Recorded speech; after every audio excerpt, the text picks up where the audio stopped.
Muy buenas tardes a todos. Bienvenidos a esta nuestra conferencia de filosofía, psicología. Hoy ¿qué título le dimos? Filosofía, psicología y Pandemia. pandemia. Sí.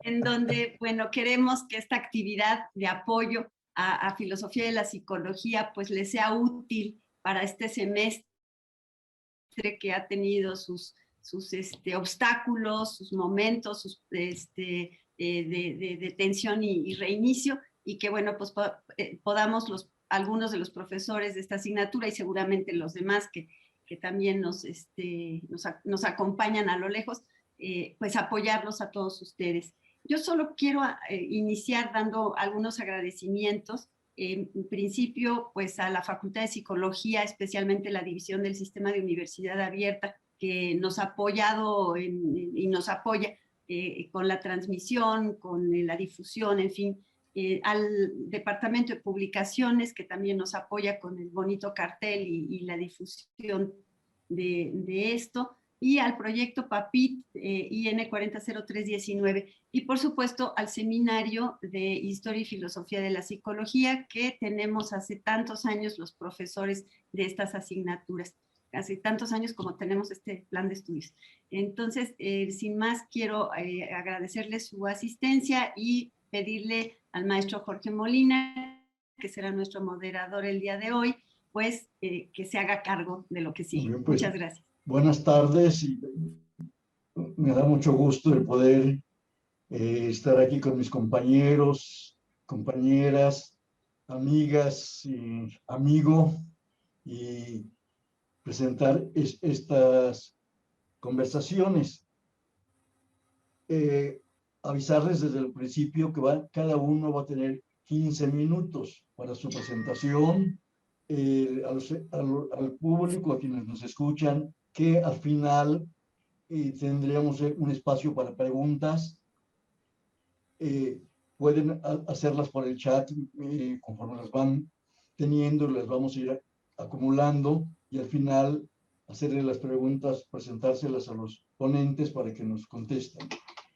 Simplemente para presentar, les diré que es muy importante en estos momentos esta discusión, escuchar ponencias de gente que trabaja con filosofía, dado que la filosofía es la forma de dialogar, de analizar, de criticar, y cuál es el papel en estos momentos de la filosofía. En estos momentos que vivimos una crisis planetaria, una crisis en tantas áreas, ¿qué hacemos nosotros los filósofos? ¿Qué hacemos quienes desde la psicología usamos un lente filosófico? ¿Y para qué sirve en este momento de crítica, de crisis, si la ciencia hasta dónde puede ayudarnos, si las vacunas funcionan o no, si las crisis psicológicas en las familias producto del encierro, qué explicaciones podemos dar? Como pueden ver, es un campo muy amplio, muy grande, el que se abre con preguntas, con planteamientos, y quiénes nos pueden dar argumentos, dar explicaciones sobre lo que está pasando. ¿Quiénes pueden ayudarnos a entender esta crisis y nuestro papel en ella? Estoy seguro que los planteamientos que nos van a hacer nos ayudarán en esta dirección. Los voy a presentar a los ponentes conforme los vaya tocando. Los vamos a presentar por orden alfabético. Entonces, vamos a iniciar con el doctor Germán Álvarez. Hago una muy breve reseña de algunas de las principales aportaciones que nos ha hecho. Germán es egresado de la licenciatura y de la maestría de la Facultad de Psicología. También tiene un doctorado en Humanidades con mención honorífica. Lo obtuvo en 2007 por la Universidad Latinoamericana. Es profesor titular B de tiempo completo definitivo. Cuenta con 47 años de antigüedad. Así como lo ven de joven, ya no es tanto. Es docente de la UNAM Es integrante desde hace 17 años del proyecto de investigación financiados, PAPIT. Actualmente es director general de orientación y atención educativa en nuestra universidad. Entonces, sin más, vamos a pedirle a Germán que nos haga su exposición. Adelante, Germán, por favor.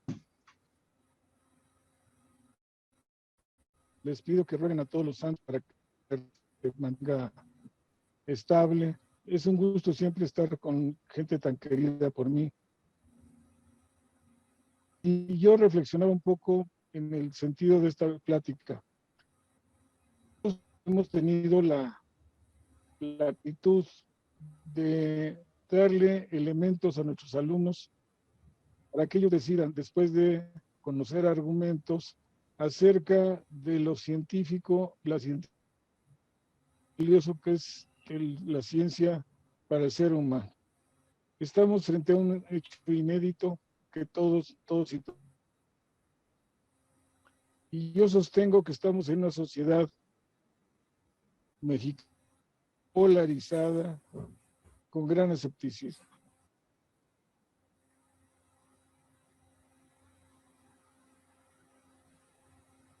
Las explicaciones acerca del origen, el desarrollo, la prevención, curvas acerca del COVID, si fuera un científico o fuera científico. Esto es científico y científicamente comprobado.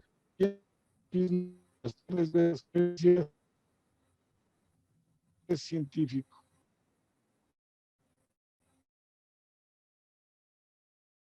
Los que estamos en la UNAM, donde tenemos estupendos científicos, otra interpretación de las curvas y de las cosas. Ha sido, y esto entra en el terreno de la psicología, de las representaciones sociales, de las motivaciones, de las actitudes, de cómo somos los seres humanos, lo cierto.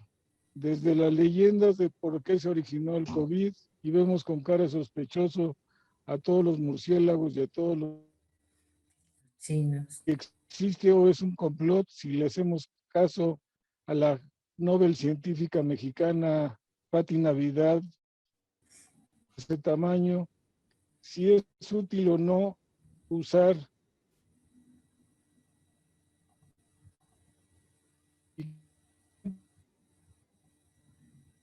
la menor descomposición como el semáforo que se respete. Voy a privarlos de mi presencia, a ver si mejora el sonido. Cambia a lo loco el semáforo que tenemos. Bueno, todo esto a donde quiero llegar es a lugares,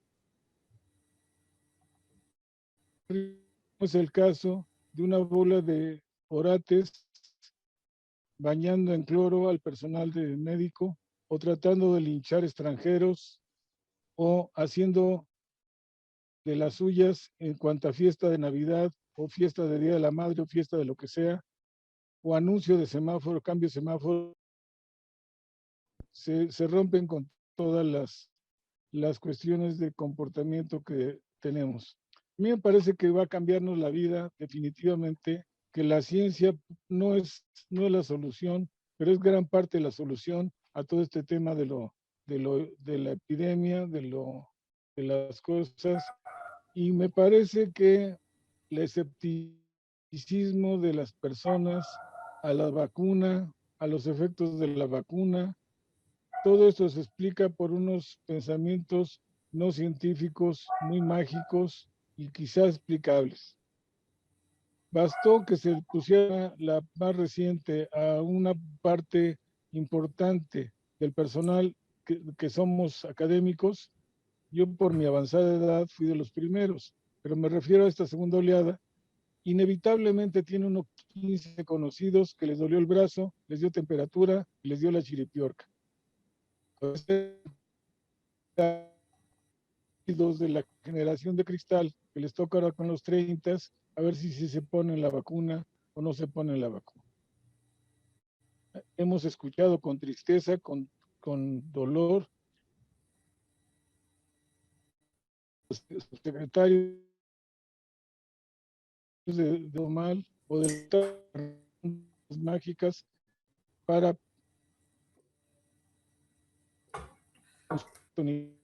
usando paboca, ni la distancia, ni todo lo que nos dicen que es.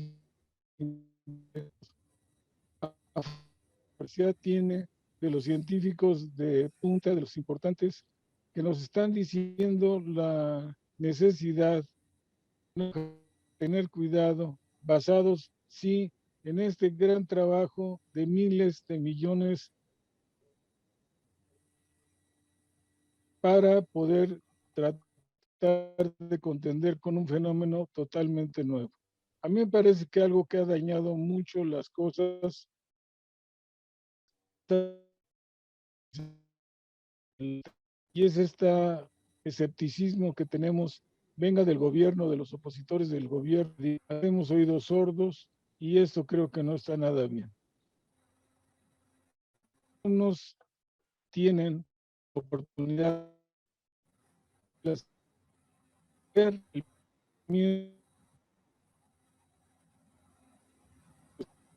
científico, etcétera, pero que no se les olvide y no caigan en tonterías de la vida.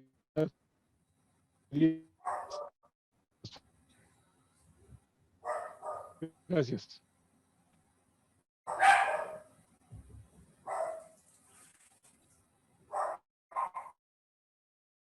Jorge, creo que terminó. Terminó, me parece que sí. Pues Se oye un poquito mal el final. Yo creo que se dio cuenta que se entrecortaba. Qué lástima, Germán. Siempre eres muy ameno. Pues, bueno, entonces continuamos. Si después hay algo que quieras completar, Germán, pues adelante, pero por lo pronto vamos a pedirle a la maestra Yolanda Bernal Álvarez que continúe. La maestra Yolanda es egresada en la licenciatura de la Facultad de Psicología de la UNAM, donde también realizó la maestría en Psicología Clínica y obtuvo una mención honorífica. Tiene estudios de doctorado en investigación psicoanalítica en el Colegio Internacional de Educación Superior. Es profesora asociada C de tiempo completo definitivo, con más de 40 años de antigüedad docente en la UNAM. Tiene publicaciones, ponencias y conferencias a nivel nacional e internacional. Ha sido responsable y colaboradora de proyectos PAPIME y PAPIT. Le pedimos a Yolanda que nos haga su presentación, por favor. Claro que sí. Si me hace favor el ingeniero Jorge Gold de presentar la primera lámina. ¿El ingeniero Jorge Gold me estará escuchando? Ah, ok. Muy bien. Bueno, pues mi trabajo se llama... Inicia con una pregunta, filosofía para qué. En realidad trato de ese saber que las personas, el sentido común y en ocasiones hasta nuestros alumnos piensan que es un poco para meditar sobre la existencia, la vida, porque de eso tiene una serie de lineamientos que nos permean nuestra visión de la vida cotidiana. En este caso voy a relacionarlo muy general con la psicología para después dar cuenta de cómo ha permeado también la vida cotidiana y ha generado distorsiones respecto a la pandemia. La que sigue, por favor. ¿La que sigue? Ah, ok. Esta pregunta de filosofía, ¿para qué? Frecuentemente nos la hacen los alumnos, ¿no? Nosotros tendemos a contestarles, porque así lo creemos, que es una herramienta de análisis, como nos decía el maestro Jorge, es una herramienta para enfrentarnos críticamente a los planteamientos de qué es lo psicológico. Sabemos que en nuestra disciplina tenemos distintas miradas y elementos que privilegian factores diferentes con respecto a qué es lo psicológico. Voy a hacer un brevísimo recorrido para destacar lo sustancial que diferencia un enfoque de otro. La que sigue, por favor. La tradición conductual dice que pues, es un comportamiento que se rige por leyes universales para todos los organismos. Por tanto, pues es lógico que estudie la conducta y el comportamiento. El cognoscitivismo privilegia lo que son las estructuras cognoscitivas, es decir, el conjunto de creencias, valores, conocimientos, juicios, prejuicios, tendencias, propósitos, objetivos, lo que tengamos. Eso que tenemos en la cabeza es lo que determina lo psíquico, esas estructuras de conocimiento. Entonces, pues el objeto que pretende explicar son estas estructuras de conocimiento, sus leyes, sus características, sus dimensiones, sus impactos, etcétera. En cambio, las que siguen, por favor. En cambio, tenemos otros enfoques. La que sigue, por favor. Como el de las neurociencias, en donde básicamente supone que nuestro funcionamiento está regido por el comportamiento del sistema nervioso. Y pues entonces es el responsable de nuestros sentimientos, de nuestros comportamientos, de lo que psicológicamente nos caracteriza. El enfoque psicosocial, bueno, ese destaca pues nuestras relaciones con los otros, en espacios con otro, con uno mismo, que ahí también está lo social, con otro o con otros o con muchos, es decir, las relaciones socioculturales e históricas. Y además señala que estas son específicas para el ser humano, no se rigen por leyes universales, son específicas para el ser humano, están mediadas por el lenguaje. El lenguaje humano es único, diferente al de todas las demás especies. Entonces, pues las responsables de nuestro comportamiento serían nuestras relaciones socioculturales. La que sigue, por favor. Otro enfoque, como sería la tradición psicodinámica, pues destaca las relaciones humanas, también mediadas por el lenguaje, pero, por ejemplo, el psicoanálisis señala que las determinaciones de las experiencias tempranas son definitivas para construir nuestra subjetividad. Vemos entonces, pues, que con la filosofía tratamos de dar a los alumnos elementos para diferenciar y argumentar, criticar, ver de una manera interactiva los enfoques psicológicos que tienen distintos supuestos, y no solamente de una manera pasiva, escuchar los puntos de vista y repetirlos en el momento que los estamos leyendo. Pero lo que trato de enlazar con la situación actual es que la filosofía también nos permite analizar las distintas concepciones que tenemos, lo sepamos o no, y que impactan la vida cotidiana, como es el caso de la pandemia resultado del COVID-19. La que sigue. Entonces vemos pues que nuestros comportamientos, conocimientos, sentimientos, nuestro funcionamiento neuronal o social se ha visto alterado por la pandemia. O sea, atrás de todo planteamiento existen ideas o concepciones acerca de lo que es la ciencia, el conocimiento, la verdad, la salud, la enfermedad, la sociedad, el hombre, la naturaleza, etc. La que sigue, por favor. Vemos pues, en estas concepciones de la pandemia, pues igual que cualquier evento de esta magnitud, incluye componentes biológicos y también infecciosos, y a su vez componentes filosóficos, psicosociales, psicológicos y emocionales. La confusión de la pandemia y este confinamiento que hemos vivido ha implicado cambios a nivel psicológico, o sea, se han alterado nuestras emociones, nuestros pensamientos, nuestro comportamiento, a nivel biológico también. Muchos han padecido insomnio, ansiedad, depresión. A nivel grupal, bueno, pues hemos dejado de ver hasta nuestros familiares, las relaciones personales, por supuesto, han sido muy limitadas. En lo sociocultural, bueno, pues hemos dejado de ir a muchísimos eventos, encuentros, museos, etcétera. O sea, todo esto nos ha venido afectando. La siguiente, por favor. Entonces, la pandemia ha limitado las interacciones humanas en nuestra sociedad y ha venido generando temor y consecuencias negativas. Respecto al contacto biológico, bueno, la mayoría reconoce el riesgo a la enfermedad, por lo cual existen medidas de distanciamiento, pero también existe un contagio emocional. La difusión emocional masiva o la manipulación de información y verdades o información falsa ha generado distorsiones y temores. La que sigue, por favor. Esto ha construido este fenómeno, proceso que se llama negación y sesgo cognitivo. El aumento de noticias o verdades a medias durante el desarrollo de esta pandemia ha propiciado un amplificador donde las distorsiones de pensamiento han contribuido a un movimiento negacionista.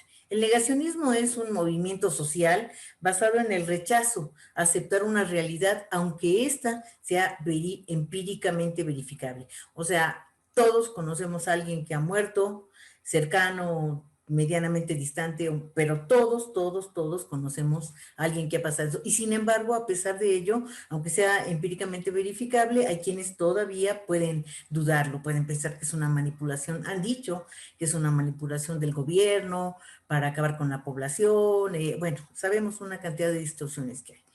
Para justificar este rechazo, se empiezan a emplear distorsiones y tergiversaciones con posturas contrarias, que no es cierto que sean tan científico, que pues en realidad tiene propósitos de otra índole, no solamente de salud, sino políticos, sociales, económicos, etc.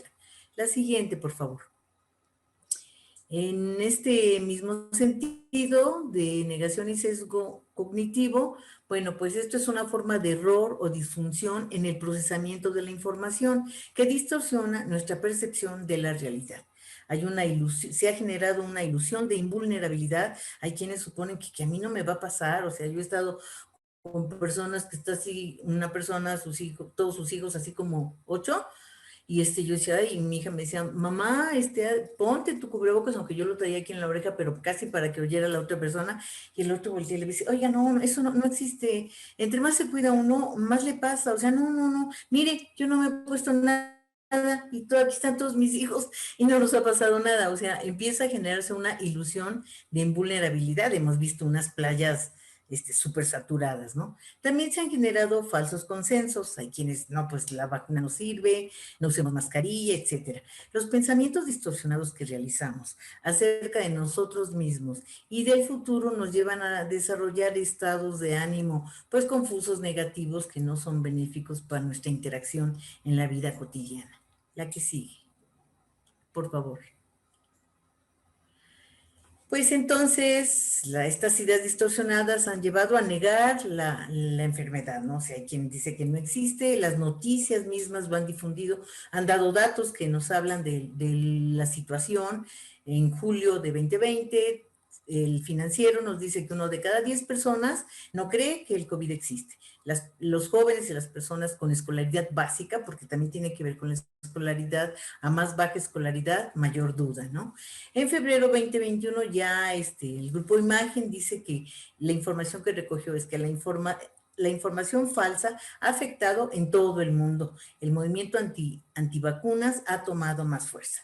Y bueno, ahorita en junio 21 ya nos dicen que el 62% señaló como poco o nada confiable la información que el gobierno mexicano da sobre el desarrollo y cifras estadísticas sobre la pandemia. La que sigue, por favor. La que sigue. Y bueno, es importante finalmente considerar que esta desinformación en redes sociales, que hay desinformación, ¿no? En las redes sociales y en los medios de comunicación, que hay una confusión entre lo que es real y lo que no lo es, que se puede dar y se ha generado una distorsión de la realidad.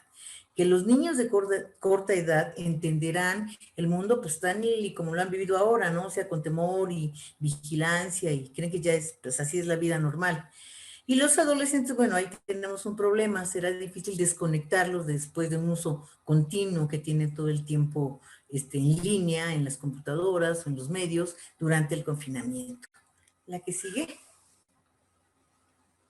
Y bueno, finalmente con esto traté de mostrar que la filosofía nos permite reflexionar para valorar nuestra actuación en la vida cotidiana, que no es tan solo de las personas de cabello largo ya y meditando, sino que es de lo más aplicable a nuestra cotidianidad.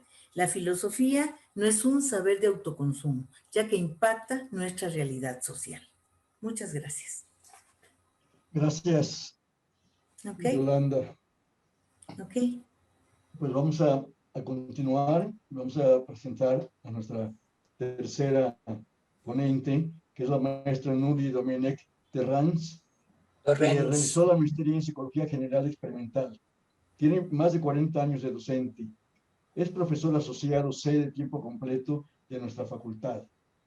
Fue jefa del Departamento de Psicología Experimental en 1999. Es profesora en el sistema abierto y presencial en las 3 materias de la tradición ACA. Imparte también filosofía de la psicología, historia de la psicología, introducción a la metodología de investigación y transdisciplina.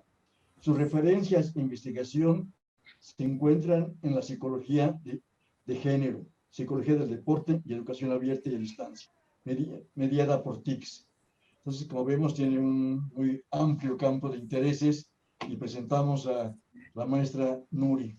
Adelante, Nuri, por favor. Hola, buenas tardes. No me había fijado cómo explota la facultad, caray, dando tantas materias. Pero qué bueno, porque se entera uno de todo lo que existe y lo que hay en la psicología. Tengo mucha pena de no haber podido ir a Germán porque quería saber qué era taparse la boca y despejarse la mente o destapar la mente. Pero yo creo que a lo mejor en breve nos lo hará saber. Me lo puedo imaginar, Germán. Pandemia, confinamiento, enfermedad, curación. Y la pregunta es, ¿vida normal? No voy a especular si llevamos un año de vida anormal o no. Desde antes de esto, ustedes jóvenes, jovencitas, grandes también algunos, porque tenemos alumnos del SUA, llegaron a una edad en la que ya se vislumbraba cercano el tiempo de obedecerse a sí mismos y no hacer que todo lo que los demás dicen que hagan. Sin embargo, de pronto, sus mayores se han empoderado nuevamente de su existencia. Qué triste.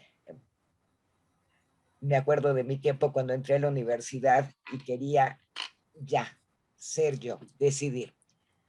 Ya no son solo las voces de sus padres los que limitan sus actos, porque ahora se han multiplicado estos tutores y hay que negociar con más gente lo que yo quiero y lo que tú dices que debo de querer.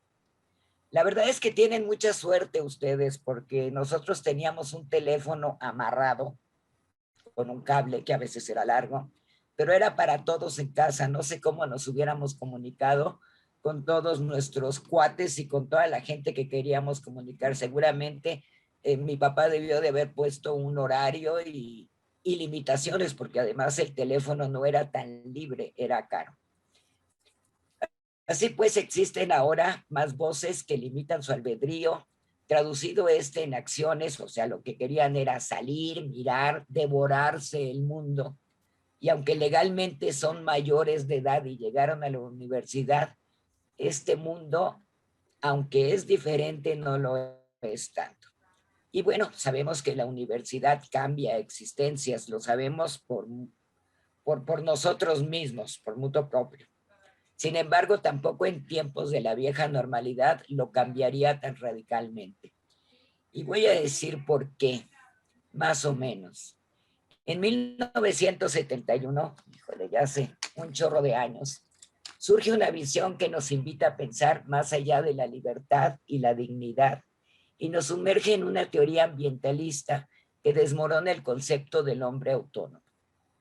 Aunque no a muchos les gusta que nos hablen de reforzadores positivos en lugar de valores y de contingencias aversivas en lugar de castigos, lo traigo aquí a la plática porque obedece a la idea de mostrar que aunque la tendencia de estas ideas fue darle un carácter científico a la psicología, nunca se deja de reflexionar y filosofar acerca de la existencia humana.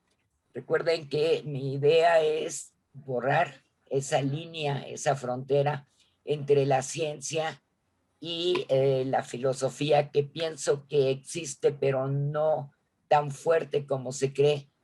Y bueno, da cuenta de por qué nosotros damos todavía, y afortunadamente, filosofía en la Facultad de Psicología. Cuando empezó la psicología, pues se veía mucha filosofía. Tal vez sea la psicología la encargada de unir estas dos maneras de visualizar al humano, a saber, la filosofía y la ciencia. Y nuestro empeño es que no se abandone ninguna de las dos. Si bien en su momento se planteó el análisis experimental de la conducta, en ningún momento se ha dejado de hablar de análisis conceptual de la conducta. ¿Por qué me refiero tanto al conductismo? Bueno, pues porque es el que rompió la idea de que no podía ser científica la psicología y la volvió muy científica, pero lo que poca gente sabe es que tampoco esos teóricos se olvidaron de teorizar, a pesar de que Skinner escribió un texto que decía, en pocas palabras, que no son necesarias las teorías del aprendizaje, tiene muchos textos en donde filosofa acerca de los descubrimientos. Al encontrar nuevos hallazgos y demostrarlos con datos o ponerles nombres de contingencias, es necesario también añadir por qué nuestra conducta obedece y está mediada por una demora de reforzador o un estímulo etiquetado como de segundo orden. Si todos estamos claros de que los estímulos ambientales nos dominan, también tenemos claridad en que podemos cambiarlos y mejorarlos, porque los pensamientos, afectos y ambiciones y motivaciones nos empujan a hacerlo. Estos estímulos internos, llamados por algunos psicólogos como encubiertos, es decir, una conducta encubierta que es el pensamiento, nos impelen y casi nos dictan cómo hacerlo, cómo cambiar. Y es ese pensamiento el que siempre nos lleva a la necesidad de explicarnos todos aquellos enigmas que tenemos todos acerca de la conducta. No nada más los que no estudian psicología, los psicólogos también, y tenemos muchos enigmas que resolver y que teorizar. La filosofía y la ciencia tienen a menudo definiciones diferentes, pero es cuando hablamos de su motivo, por no decir de su objeto nada más, de estudio, cuando la línea divisoria no está tan clara, o al menos nos muestra cómo se necesitan ambas. Mucho tiempo pasó antes de que se decidiera separar ambas actividades, porque era la misma gente la que hacía tanto el trabajo científico como el filosófico. Fue precisamente en el siglo XVII, y no voy a hacer una clase de historia, pero quiero reforzar esto. Fue en este siglo cuando se dio la famosa revolución científica, el Círculo de Viena, bueno, a lo mejor un poquito después, y que los métodos de la ciencia y de la psicología comenzaron a distinguirse. No obstante, incluso cuando se empezaban a diferenciar con más claridad estas disciplinas, seguía habiendo grandes hombres que las cultivaban por igual. Descartes, Leibniz, Newton, que vemos algunos en nuestras clases, solo son algunos ejemplos de estos filósofos científicos. No es casualidad que una de las obras más grandes de la historia de la ciencia lleva precisamente por nombre Principios Matemáticos de Filosofía Natural. Y bueno, ¿quién la escribió? Isaac Newton. En nuestras clases de filosofía no dejamos de insistir que el motivo es mostrar la filosofía que nutre a la psicología. Tal es el nombre de la materia, filosofía de la psicología. Sin enredarnos en especulaciones existenciales, nos dirigimos a lo que ha inspirado a los diferentes enfoques psicológicos con los que hoy trabajamos los psicólogos y damos clase en la facultad. Existen dos textos que para mí son cruciales y que los deben estar viendo en clase, o son un parteaguas, torales, como quieran decirle, pero engloban lo que queremos, o al menos lo que yo les quiero decir en la clase de filosofía, amén de los otros textos. Uno que nos habla de los diferentes hitos que conforman a una disciplina, a cualquiera, posicionándonos en que existen diferentes paradigmas que dan cuenta de un mismo objeto de estudio que es nuestra disciplina. Este texto es de un autor que se apellida Giedanpecker. El otro es el que nos va a desmenuzar racionalmente las bondades o no del método científico. Y este es un artículo de un señor Hempel que lo que hace es, pues, filosofar, conceptualizar lo que significa el método en psicología, esta parte tan científica, y bueno, que se sigue utilizando. Así lo que parece exclusivo de una le atañe siempre a la otra. Me refiero nuevamente a la filosofía y a la ciencia. La necesidad de hablar de ética en la filosofía se retoma también en la necesidad de incluir la ética en la ciencia. Si recordamos los experimentos de Milgram, en donde no se tenía respeto a lo que entonces se llamaba sujeto y ahora se llama participante, pues la ética que venía de otro campo y no del científico, bueno, pues influye directamente en la ciencia. Y ni qué decir de la aplicación de la lógica que siempre está presente en ambas partes. Igual buscan desentrañar los misterios del universo las dos, igual siguen métodos rigurosos y lógicos para demostrar sus conclusiones. En esto se distinguen de las pseudociencias o de las creencias populares, los mitos, y también igual comparten temas y objetos de estudio: la materia, el espacio, el tiempo, el origen del universo. Oye, una campanita, yo ya voy a terminar. Cuando estaba, nomás déjenme decirles que cuando estaba en preparatoria pensé que los filósofos existían para imaginar cómo era el mundo. Cuando avancé en las disciplinas humanistas, supe que no era estéril ni falto de método el hacerlo. Y ahora encuentro que sin estos pensadores no entendería nada del mundo. También pensaba que la filosofía se hacía en la soledad de un cuarto y en eso, bueno, pues ahora llevamos ventaja. Yo pensaba que era normalmente en época de frío porque había muchos alemanes, muchos europeos, rusos, gente que vivía y bueno, pues que no salían a la calle.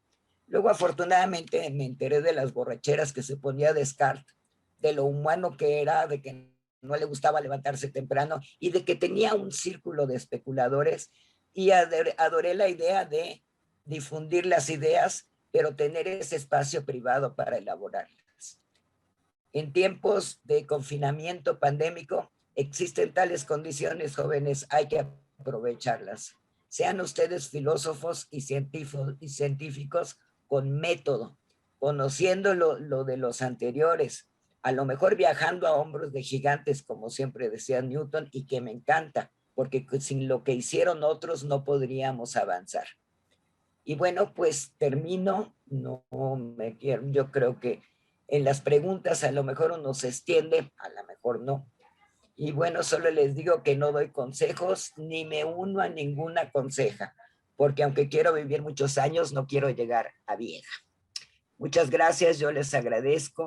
Aprovechen este tiempo para ponerse al día con todo lo que tiene que ver con su futuro, y su futuro hoy día sigue siendo su carrera. Gracias. Gracias, Nuri. Bien, pues vamos a concluir con nuestra última expositora, la doctora Soraya Monroy, que es profesora titular C de la Facultad de Psicología de nuestra universidad. Es PRI-DD de la UNAM, miembro del Sistema Nacional de Investigadores, nivel 2. Realizó la maestría en filosofía en la Universidad Federal de Río de Janeiro, Brasil, y el doctorado en filosofía con mención honorífica en la Facultad de Filosofía y Letras de nuestra universidad. Es Research Fellow del Center for Philosophy and History of Science de Boston University. Cuenta con publicaciones nacionales e internacionales. Desde 2003 ha sido responsable de proyectos PAPIT con sede en la Facultad de Psicología. Ha obtenido el reconocimiento Sor Juana Inés de la Cruz en la UNAM en el 2008. La doctora Soraya pues ha liderado este grupo de profesores de filosofía y con los PAPIT ha producido muchas publicaciones, libros, artículos, ponencias. Entonces ha sido muy productivo. Vamos a pedirle a la doctora Soraya que nos haga su presentación. Muchísimas gracias, Jorge, y bueno, los vuelvo a saludar. No sé si Jorge God me puede hacer favor de eso. Me leyó el pensamiento. Bueno, pues vamos a dar inicio a esta pequeña presentación que, como les decía inicialmente, tiene la intención de apoyarlos, animarlos, darles un poco una perspectiva entre los varios profesores que estamos aquí, de lo que es esta asignatura Filosofía de la Psicología en nuestro plan de estudios, y con el tema de la pandemia y varias de las cosas que ustedes han escuchado ya de cómo se relaciona esto con las concepciones de ciencia o no en la sociedad, en fin, que queremos pues que esto sea un motivo de apoyo para ustedes en el curso de esta asignatura. Entonces, hablando de filosofía, controversias y controversias en tiempo de pandemia, le pido a Jorge si me pasa la siguiente.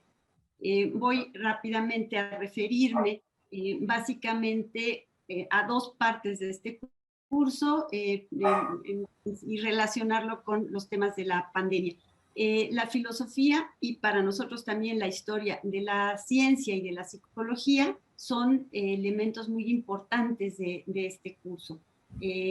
Venimos de una historia de la psicología en el primer semestre y llegamos a este cuarto semestre hablando de filosofía de la psicología con un apoyo inicial en la filosofía de la ciencia, y ahorita vemos eso de qué se trata.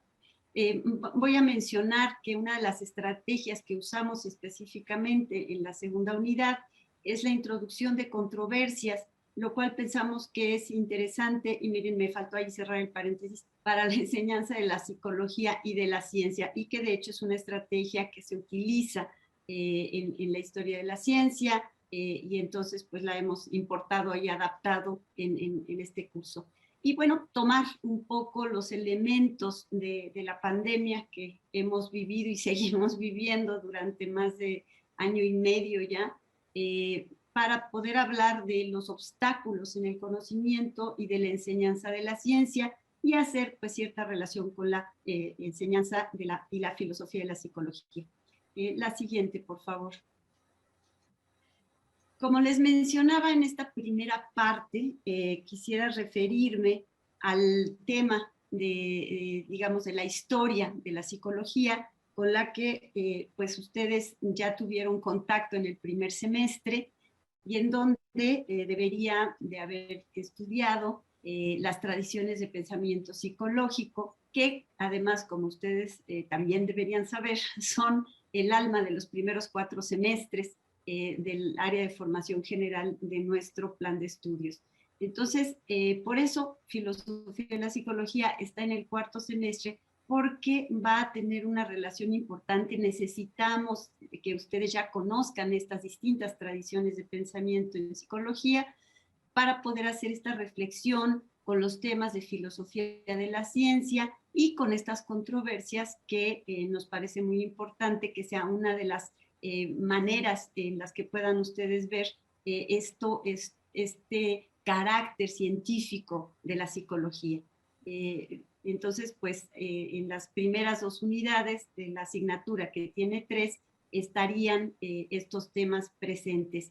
En esta ocasión no voy a mencionar la unidad 3, ya ustedes llegarán en breve a ella, y tiene y guarda una buena relación con los temas de epistemología, y también en alguna medida seguimos con la controversia en alguno de los temas acerca del conocimiento, pero eso lo dejamos ya para otra ocasión. Entonces, la siguiente, por favor, Jorge.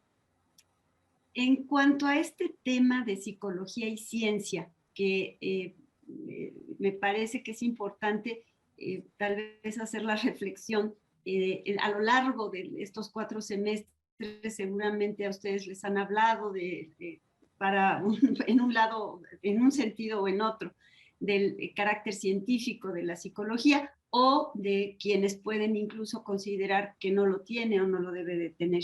Entonces, en ese sentido, yo lo que les plantearía es que esta es la única asignatura en donde van a poder adentrarse en lo que serían pues ciertos temas acerca de qué es la ciencia, y que podrán llevar esto a la reflexión acerca de la psicología. En realidad, esto podría abordarse de una manera muy dogmática y decir, pues ciencia es 2 puntos, bla, bla, bla. Y la intención en esta asignatura no es hacer eso. Por eso incluso ya hablaba la maestra Nuri, de Hempel, que es uno de los filósofos con el que abordamos este tema, es el darles a ustedes al menos dos perspectivas en relación a lo que se piensa desde la filosofía de la ciencia acerca de esta. Y que de esta manera ustedes tengan ciertos parámetros para poder en la siguiente unidad pensar la psicología misma o algunas de las tradiciones que se eligieron para esta segunda unidad.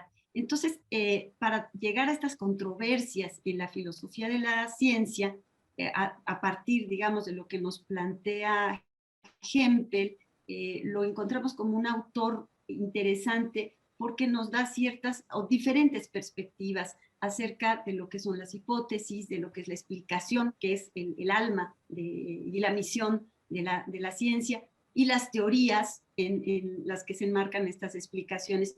Y bueno, esto lo hace, por ejemplo, comparando, poniendo, confrontando con lo que sería el inductivismo estrecho.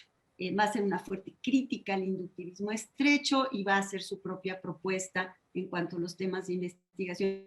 Y esto esperamos que vaya creando una cantidad, digamos, de conocimientos y criterios que ustedes puedan utilizar para pensar ya no solo en la ciencia en general, pero en su disciplina, en la psicología en particular, incluso en algunas de las tradiciones, porque sabemos que no son homogéneas, no plantean, y nos lo han planteado ahora mismo, no plantean lo mismo, no presentan los mismos argumentos. Y esto también se enmarca en una preocupación que tenemos en esta asignatura, igual que en la de historia de la psicología, pero que aquí tal vez se manifiesta de una manera más fuerte. Y también se han referido a ello quienes me han antecedido. Y es el tema de lo que son los obstáculos epistemológicos, las ideas previas en el conocimiento, los prejuicios que tenemos acerca de la ciencia. Esto se da en dos direcciones. Por un lado, se da en un sentido, digamos, en relación a la propia disciplina, pero también en relación a lo que es la ciencia. Y tal vez desde allí se arrastran ciertos prejuicios que a veces hacen difícil pues entender, digamos, que la ciencia tiene otras dimensiones de las que nosotros ya venimos un tanto prejuiciados y queremos leerlo todo en esa clave. Entonces se encontrarán pues que en parte de lo que tratamos también es de romper o por lo menos de que seamos conscientes de ciertos prejuicios. Prejuicios como pensar que la ciencia es lo mismo que experimento y que todo en la ciencia se hacen experimentos, porque eso no es así. La historia de la ciencia nos dará muchísimos ejemplos en donde los experimentos simplemente son imposibles. Y es más, esto no solo sucede en disciplinas sociales, esto sucede en las ciencias naturales, que todo el mundo las ve como las experimentales. Bueno, pues hay muchos ejemplos de que esto no es así. Y de todas maneras el conocimiento científico se produce. Esa reflexión nos interesa. La siguiente, por favor. Bueno, en esta segunda unidad tenemos algo que se llamó en el título de la unidad paradigmas psicológicos, pero en realidad nos fuimos un poco con algunas cuestiones que incluso vienen en algún texto, este mismo de Chacón y en el texto de Guérin, al que se refería Nuri hace un momento, pero en realidad nuestra estructura curricular no lo tratamos como paradigmas, lo tratamos como tradiciones. Bueno, ya será un tema de discusión y de hablar por qué unos y otros, y lo verán en el texto de Guérin. Pero aquí de lo que se trata es de tender ese puente entre la filosofía de la ciencia que vieron en la primera unidad a la filosofía de la psicología que vemos en la segunda unidad. Y luego entramos directamente a esas controversias en las tradiciones del pensamiento psicológico. Básicamente se tomaron 4, dejamos la de neuro para la tercera unidad, esa quinta tradición está más adelante, y aquí van a encontrar las controversias respecto a si es ciencia o no es ciencia, con argumentos fuertes, con argumentos de autores pues consolidados en cuanto al psicoanálisis, al conductismo, al cognitivismo y al construccionismo social. Y ahí también lo que queremos es que ustedes ya vieron estos criterios desde la filosofía y la ciencia, pues sean capaces de presentarlos, de tenerlos en la argumentación respecto a estas controversias, y también que pues sigan un poco percatándose de lo que pueden ser ciertos obstáculos epistemológicos para entender qué es la ciencia. La siguiente, por favor.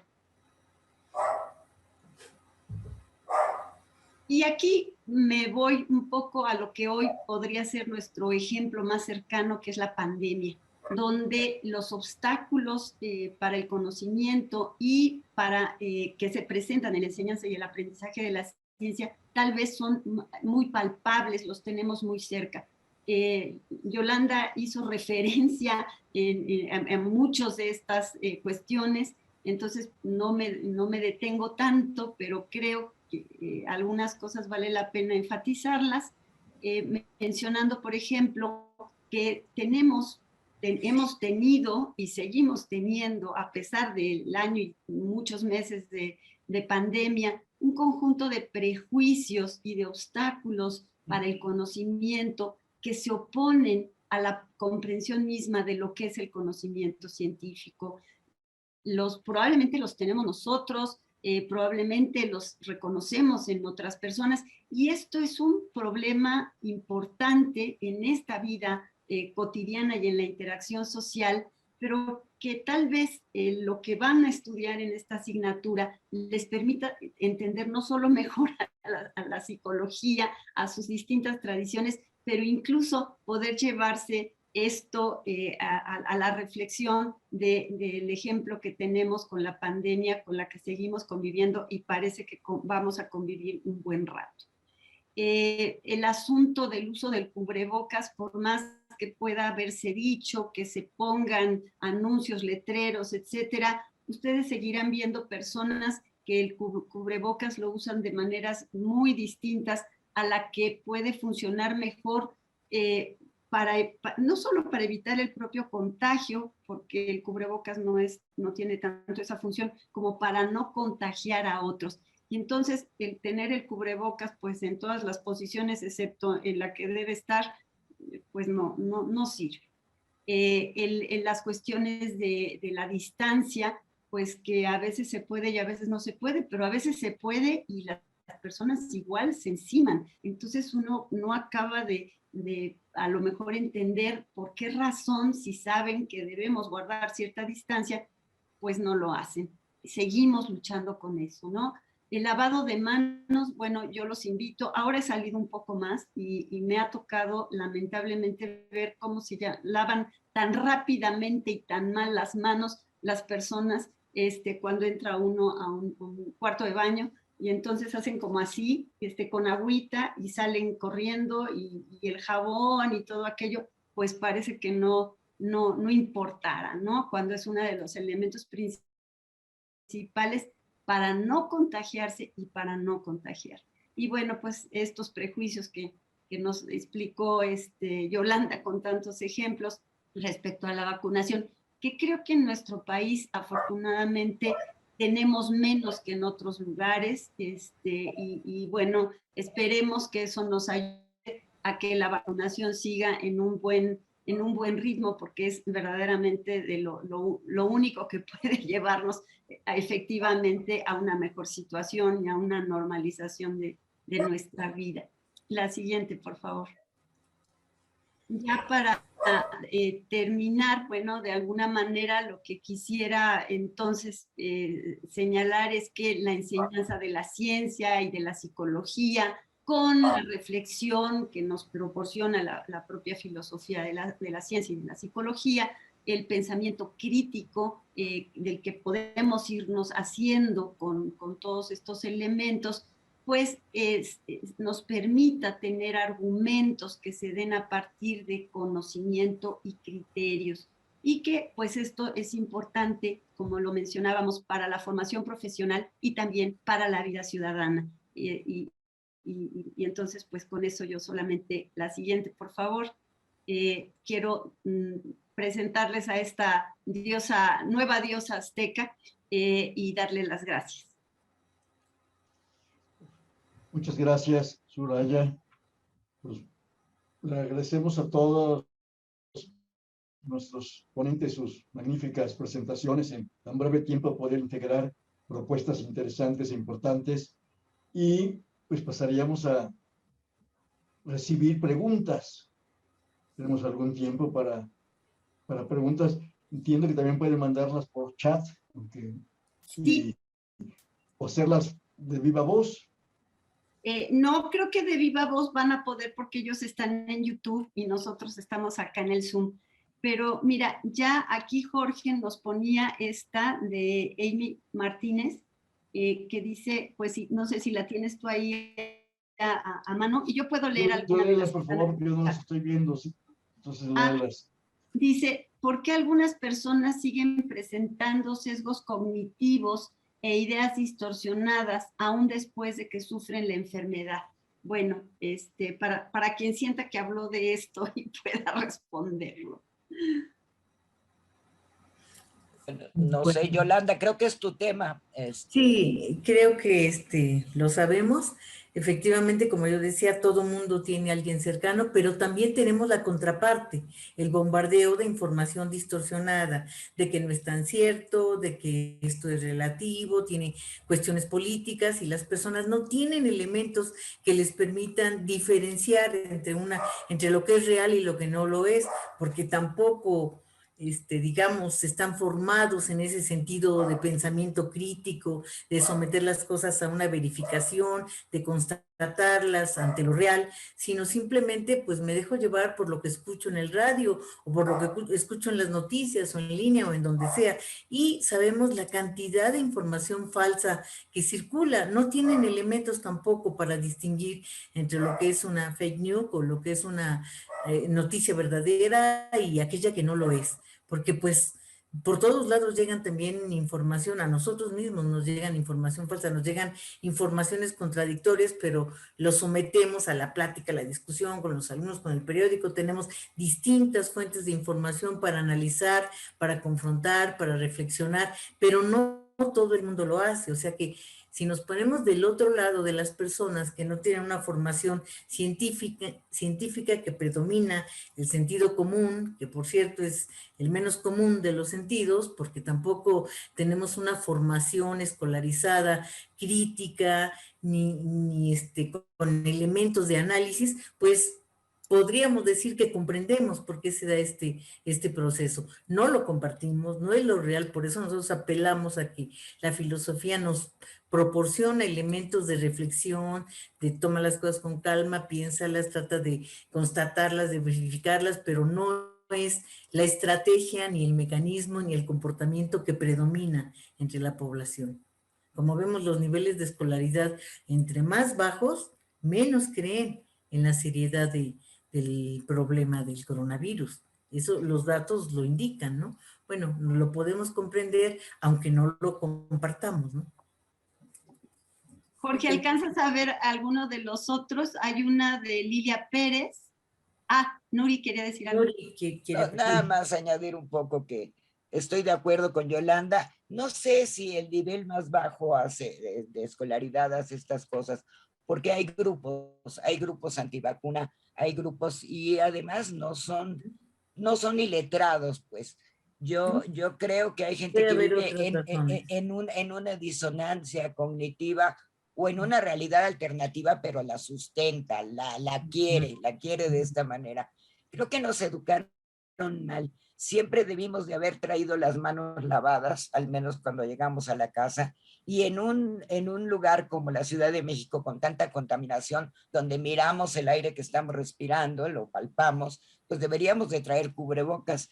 ¿Cuántas veces nos enfermamos de gripa y dijeron ni me mojé, ni me enfrié? Seguramente tocamos algo que haya tocado un griposo extremo y nos enfermamos de esta manera.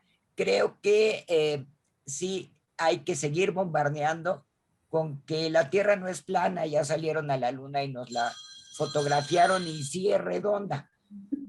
Hay muchas cosas que no nos han comprobado y que existen. Yo no creo nada más en el estudio de lo que vemos. El pensamiento no lo vemos, pero hay cosas que sí nos han comprobado. Yo agradezco mucho que mi madre no haya preguntado la nacionalidad de la vacuna de la polio antes de ponérmela, porque sí tuve amigas que tenían polio.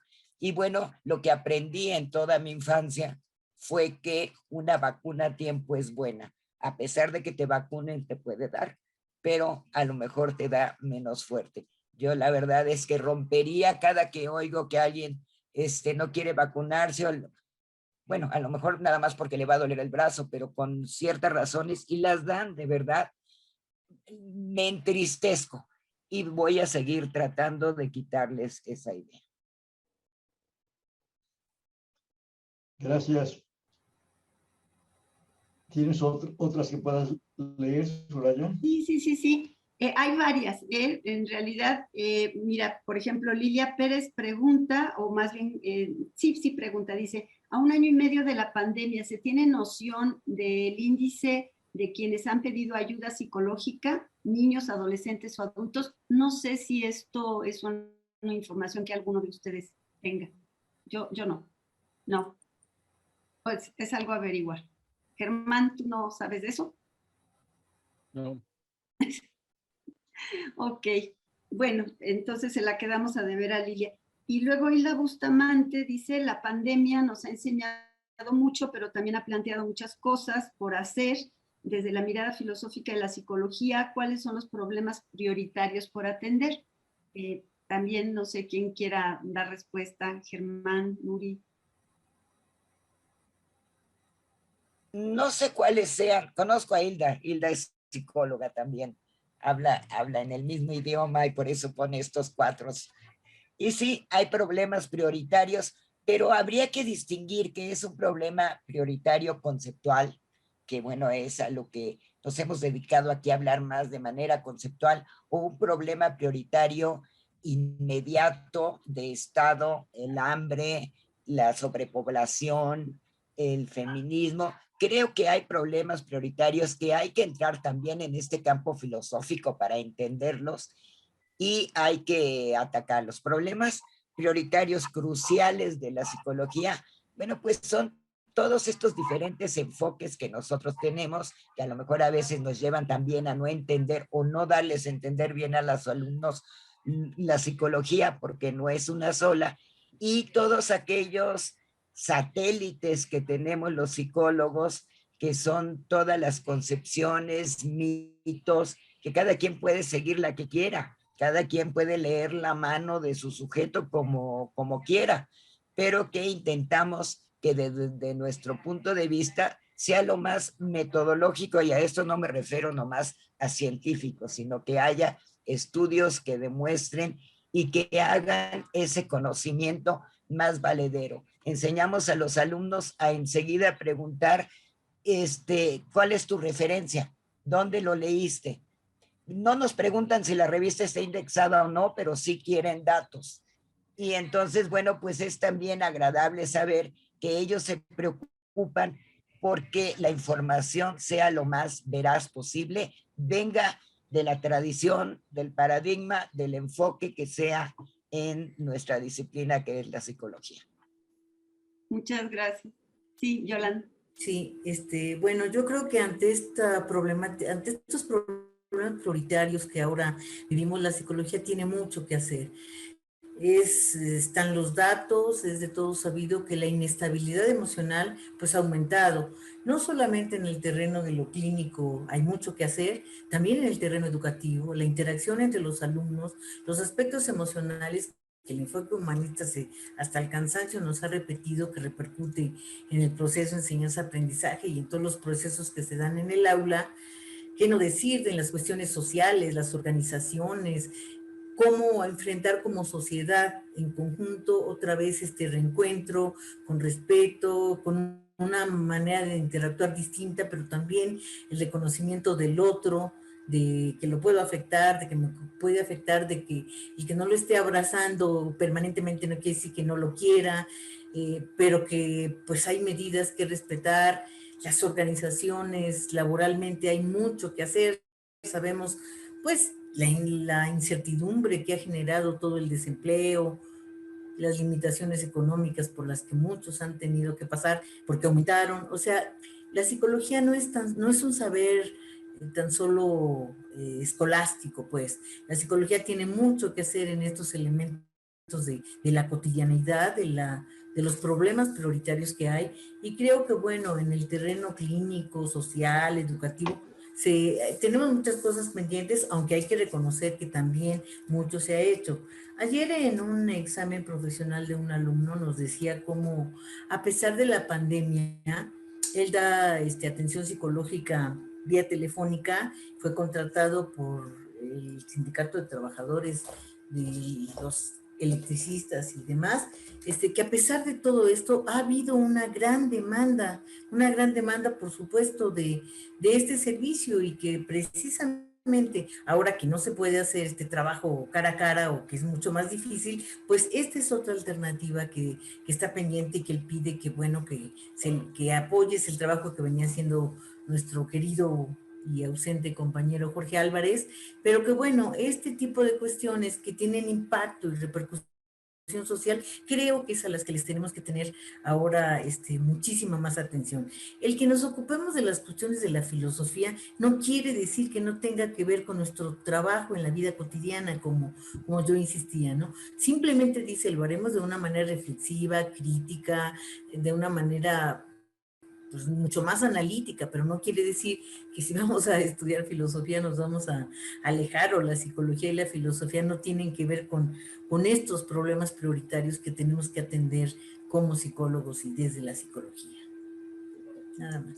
De acuerdo. Bueno, voy a leer la pregunta de Doménica Mendoza y me voy a atribuir la respuesta. Igual hay una enseguida de Lilia Pérez nuevamente. Doménica pregunta, ¿cuál sería la razón o las razones por las cuales aún existe una línea entre ciencia y filosofía? ¿Es posible que en algún momento esta línea no exista? Y yo diría que no, porque son dos distintas disciplinas históricamente constituidas y no quisiéramos hacerlas una.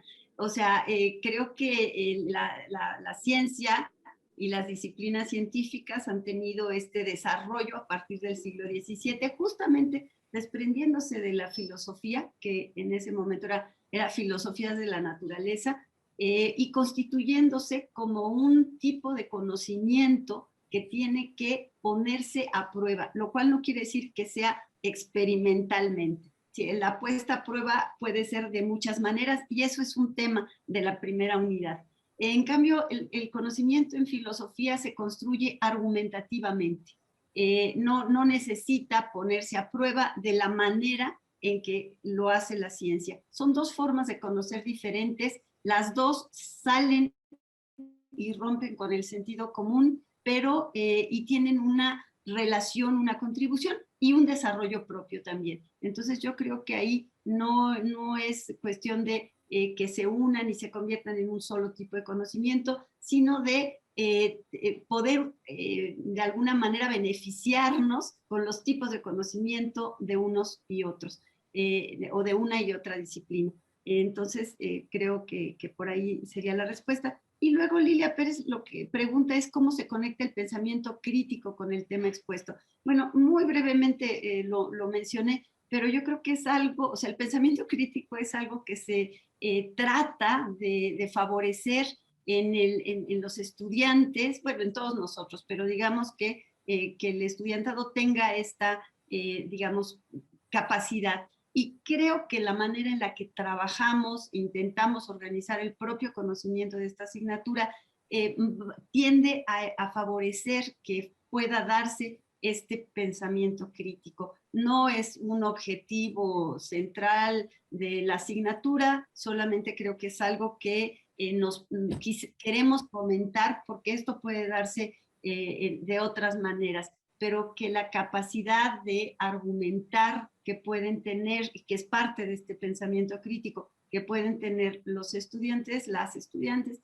pues bueno, que sea algo que de lo que podamos dotarlos en una asignatura que no es memorística, que no es de aprender datos simplemente, sino que es de mucha reflexión y de poner diferentes puntos de vista en evidencia para que se vayan construyendo los razonamientos y los argumentos propios. Y yo me quedo por ahí.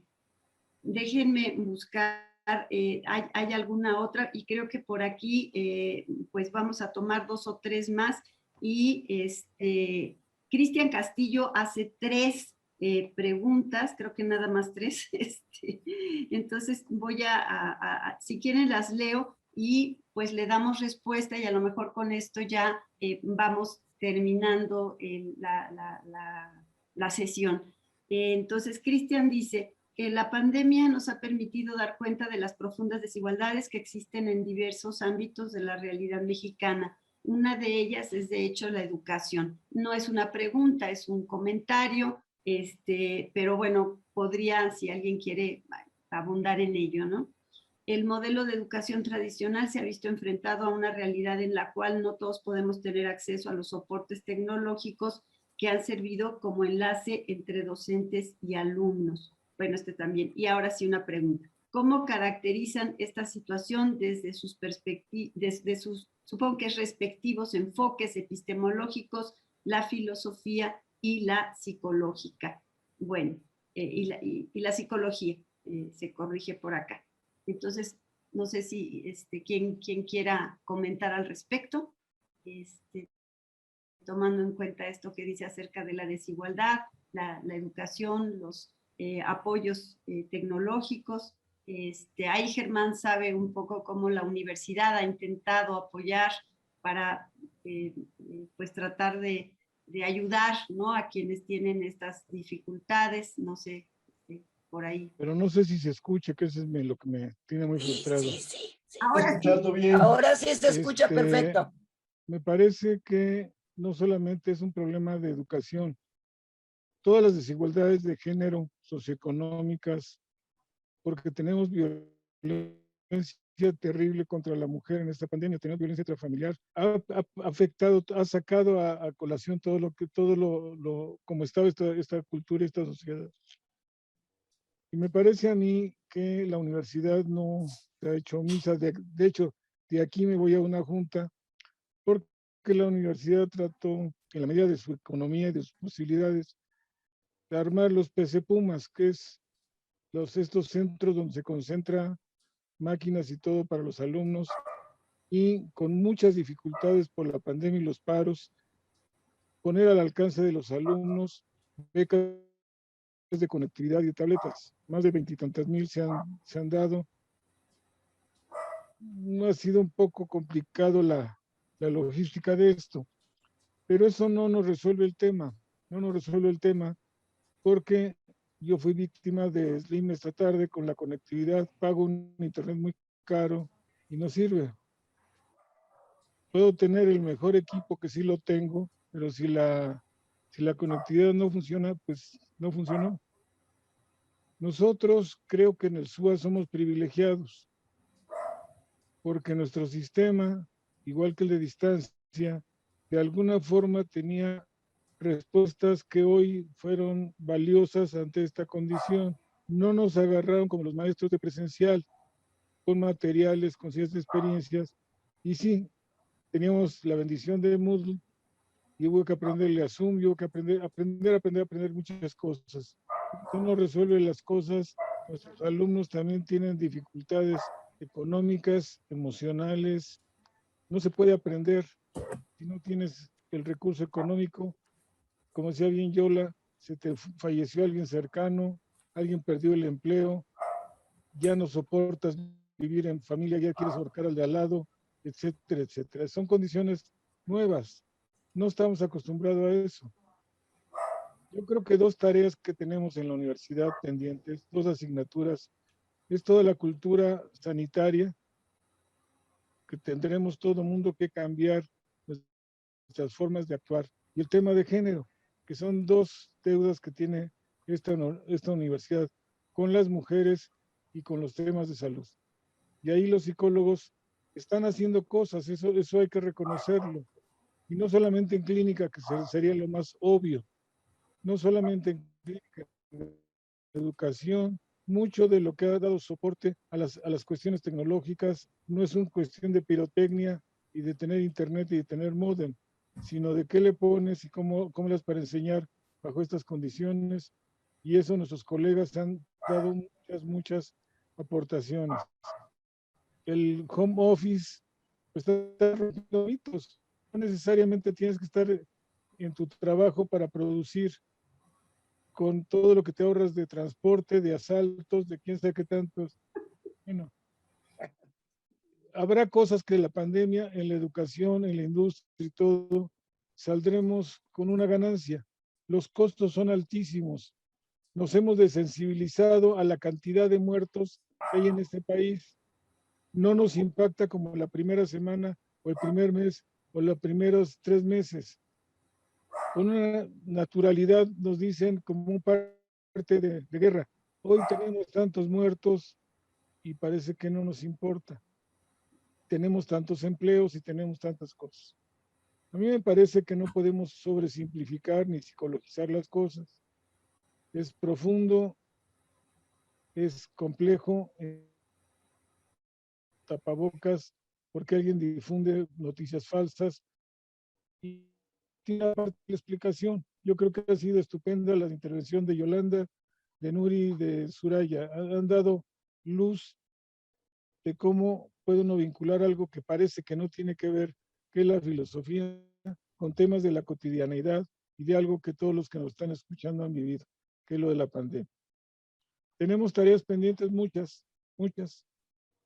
Nosotros, la educación, por supuesto que tenemos que enfrentarnos al reto de estas tecnologías que llegaron para quedarse y tenemos que perfeccionarle y tenemos que aprender y tenemos que sacarle todo el jugo. ¿Eso va a quitar el contacto humano? No. Igual que los chavos están desesperados por salir, nosotros estamos desesperados por ver a nuestros alumnos, por verlos a los ojos, por saber cómo reaccionan, por sus risas, por todo lo que nos dan como maestros. No, por más ingeniosos que seamos, no puede sustituir eso. Pero no tenemos otra, no hay otra ahorita. Y no es un tema de plataformas de que me gusta más Zoom o Webex o tal, es un problema de este contacto humano que nos hace tanta falta y que es importante. Ya vivimos la pandemia, un avance de la pandemia que fue lo de la influenza. ¿A qué trabajo le costaba a nuestros alumnos hacer caso el primer día de regreso? Me acuerdo muy bien. Lo primero que hizo todo el mundo fue abrazarse y agarrarse, todo lo que se habían cuidado que hace cuántos meses, y yo me sospecho que me va a pasar lo mismo regresando. La tentación, yo le explicaba a los jóvenes, las personas que peinamos cana como Molina y yo, sabemos que no es cierto que desde siempre se haya saludado de beso, no es cierto. No. Como costumbre es saludarse de beso, no es cierto que antes saludara de beso. La primera vez que llevé a Germán, mi hijo, a la facultad, se sacó de onda de que unas señoras que ni conocía yo, o muchachas, me saludaban de beso, porque no era algo común. No. Hoy nos cuesta mucho trabajo saber qué hacer con otro, darle el codito, decirle, somos un pueblo muy toquetón, somos muy cachondeadores, y eso no se nadie. Es incómodo tapaboca y tener lentes porque te llena de barro. Pero es, como bien dijo Suraya, nos protege a los demás. Lo dijo de broma, pero yo creo que es muy serio. No sabemos lavarnos las manos. No nos cuesta ningún maldito trabajo traer el gel en la bolsa y traer el desodorante en la bolsa por nuestra salud. Entonces hemos aprendido a ir a velorios virtuales. Yo jamás pensé que iba a ir a una cosa así. A bodas virtuales, todas las cuestiones culturales, porque no hay de otra. pero yo me aterro cuando tiene más de un mes, estoy viendo tocadas de gruperos donde hay cientos de ñuscadas sin tapaboca y venga la cumbia, venga también de las playas y las fotos que vimos de San Juan de Letrán de este fin de semana. Dice, chin, algo está pasando y ahí tenemos mucho que hacer los psicólogos y muchos científicos y muchas disciplinas. Yo creo que es correcto lo que hacemos, darle elementos a los alumnos para que contrasten ideas, que vean esto, esa ciencia politizada que hay en nuestro país. No se trata de calificar o descalificar, o como dice yo, de creer noticias falsas. Eso nos hace mucho daño a nuestra salud emocional, a nuestra salud. La gente busca información, y la información garigoleada y toda llena de recovecos no hace sentido a las personas. La gente quiere en concreto saber qué está pasando, por qué está pasando. Es más, hay gente que cree que el coronavirus son unas pelotitas llenas de picos que andan por ahí y como no ves ninguna, pues entonces no hay problema. Entonces, pero yo creo que ha sido Muri lo que dices tú, Suraya. Yo pido una disculpa pública por lo del sonido. Tenía una rutina muy chistosita, pero las debo para la que sigue. Muchas gracias. Germán. Gracias. Pues Jorge, no sé si quieres, digo, hay otros comentarios, en fin, pero yo creo que tenemos que ir cerrando esta sesión.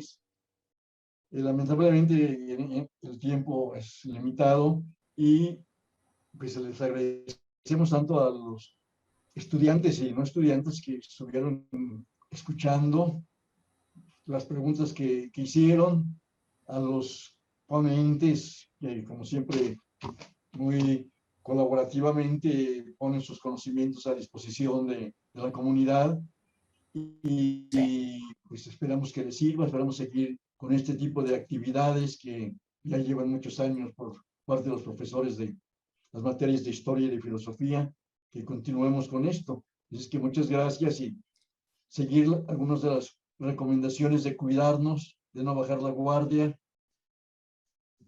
y de estar dispuestos a seguir.